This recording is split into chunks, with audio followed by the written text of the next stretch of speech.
Hi guys, welcome back to the weekends. நமக்கு ஆக்சுவலாக இந்த பிளாக்ல என்ன பார்க்க போகிறோம்னு பார்த்தீங்கன்னா, நம்ம மொட்டை மாடியில் பார்த்தீங்கன்னா இன்னைக்கு வந்து பார்த்தீங்கன்னா ஒரு வாரத்துக்கு முன்னாடி வந்து நம்ம சோளம் கருத்தை வந்து பார்த்தீங்கன்னா விதைச்சோம். அதாவது குட்டியாக ஒரு விவசாயம், மினி விவசாயம்னு வச்சுக்கோங்களேன். ஸோ அது பார்த்தீங்கன்னா இப்போ எப்படி வளர்ந்துருக்குன்னு தெரியல.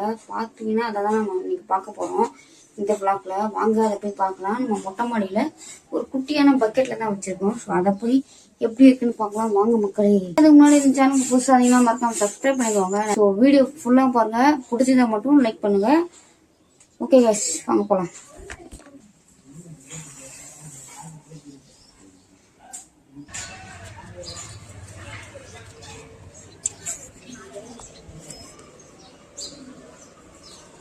ஓகே, நம்ம இப்போ மொட்டை மாடிக்கு வந்தாச்சு. ஓகே, மொட்டை மாடிக்கு வந்தாச்சு. நம்ம விவசாயம் பண்ண அந்த மினி விவசாயத்தை பார்த்துடலாமா வாங்க. ஆக்சுவலாக பார்த்தீங்கன்னா இது வந்து பார்த்தீங்கன்னா வச்சு கிட்டத்தட்ட ஒரு வாரம் தான் ஆகும். ஒரு வாரத்துலேயே பார்த்தீங்கன்னா நல்ல ஒரு க்ரோத் தாங்க உண்மையாகவே. அது பார்த்தீங்கன்னா இந்த மருந்து போட்டு காட்டில் வந்து விவசாயம் பண்ணுறதா வச்சுருந்தாங்க. ஸோ அதில் பார்த்தீங்கன்னா ஒரு 10 இது மட்டும் எடுத்துகிட்டு வந்து வீட்டில் வந்து ஒரு பக்கெட்டில் வந்து வச்சுருக்கோம் மொட்டை மாடியில். ஸோ அது எப்படி வளர்ந்துருக்குன்னு வாங்க பார்க்கலாம். நல்லாவே வந்து உண்மையாகவே வளர்ந்துருக்குங்க. அந்த ஒரு வாரத்தில் வந்து சூப்பரான ஒரு க்ரோத் தான். இவ்வளோ ஃபாஸ்ட்டான க்ரோத் நான் இதுவரை எந்த செடியும் பார்த்ததில்ல. ஸோ வாங்க பார்க்கலாம். இனி தெரிஞ்சு பார்த்தீங்களா அந்த இந்த பக்கெட்டை தான் நம்ம வந்து மினி விவசாயம் பண்ணியிருக்கோம். வாங்க பாருங்க மக்களே, இதுதான் வந்து நம்ம சோளம். கிட்டத்தட்ட ஒரு 10 இது மொத்தமாக வந்து 10 வச்சது, 10 விதை வச்சது. 10 விதை வச்சதில் பார்த்தீங்கன்னா நமக்கு 8 தான் வந்து நல்லா வளர்ந்துருக்கு.